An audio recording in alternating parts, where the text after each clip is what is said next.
Bang bang. Double Bang Company.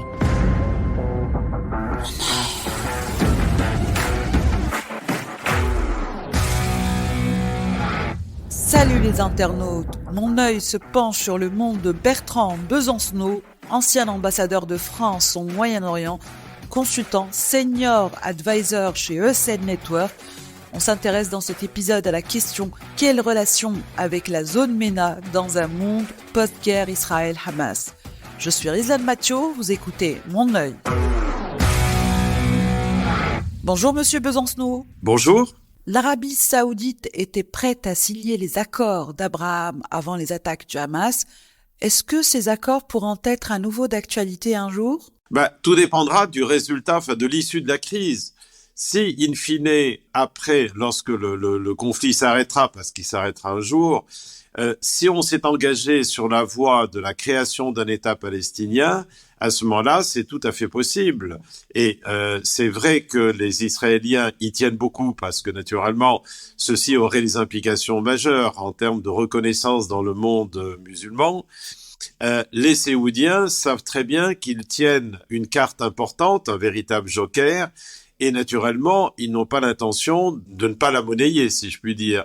C'est-à-dire à la fois sur un plan bilatéral vis-à-vis des États-Unis et à la fois sur ce qu'ils pourront obtenir des Israéliens concernant la Palestine, c'est-à-dire s'engager sur la voie de la création d'un État palestinien. L'Arabie Saoudite semble s'orienter vers une diversification de ses partenaires internationaux, se tournant notamment vers la Chine.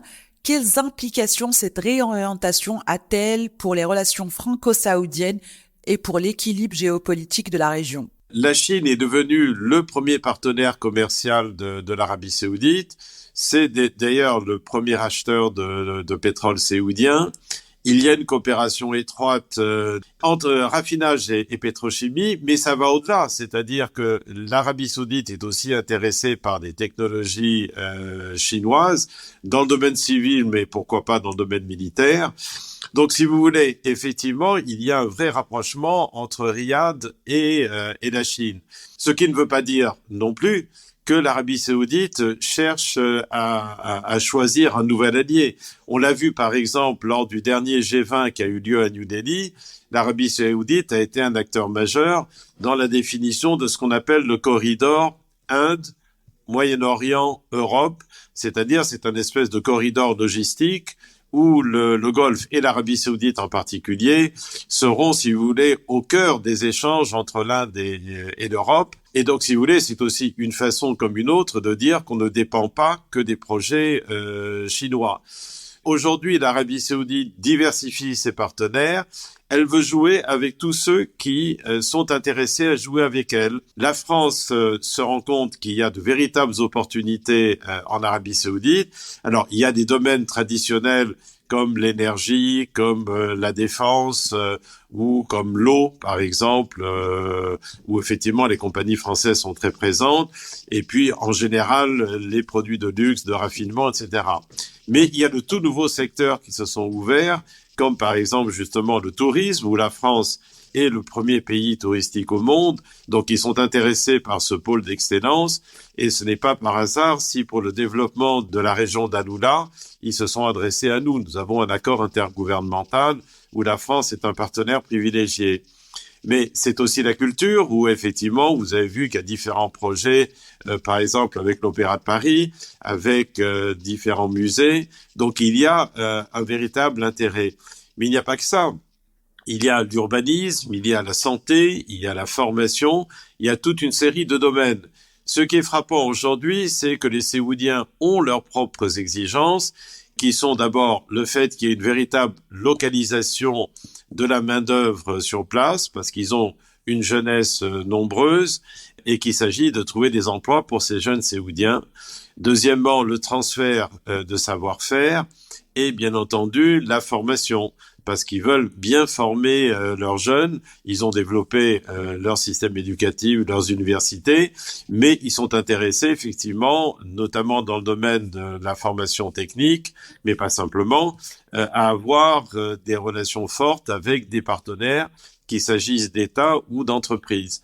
Ce qui veut dire, si vous voulez, que le facteur politique existe toujours, notamment pour certains contrats en matière de défense, par exemple, ou des contrats très symboliques, mais que sinon, c'est un marché tout à fait ouvert où les Séoudiens regardent naturellement la qualité de l'offre, le prix, mais aussi justement ce qui est offert en matière de localisation, de formation et de transfert de technologie. Après le conflit Israël-Hamas, comment voyez-vous l'évolution des relations entre les pays de la zone MENA?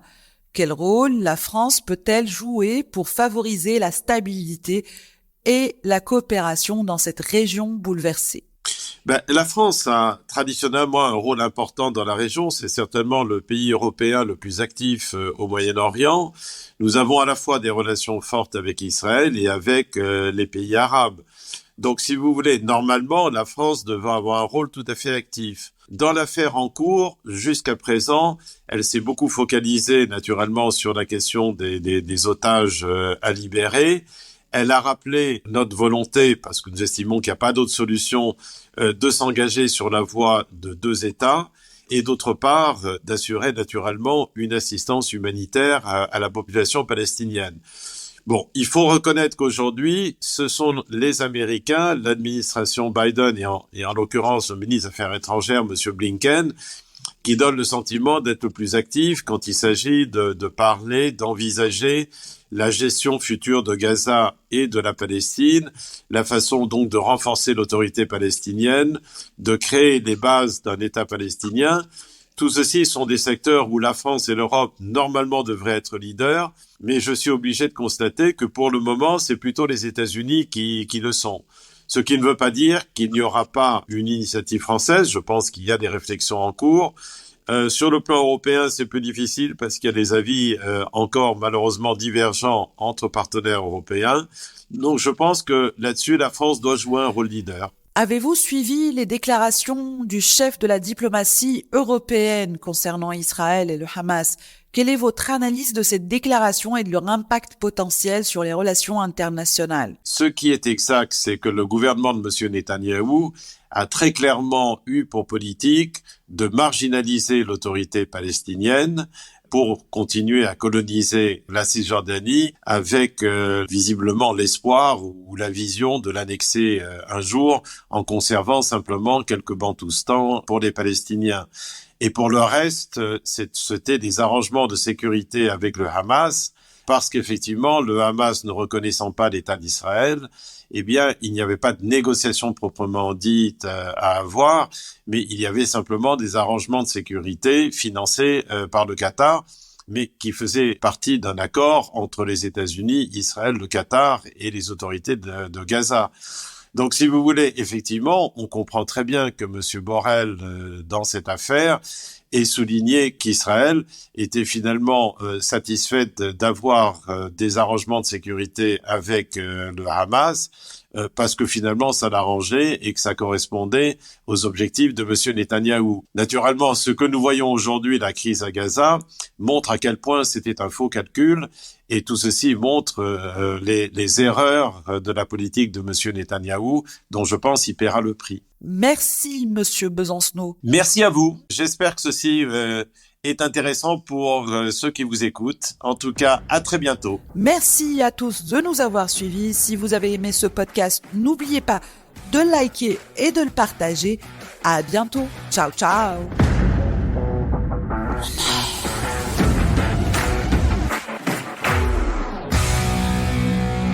Bang bang. Double Bang Company.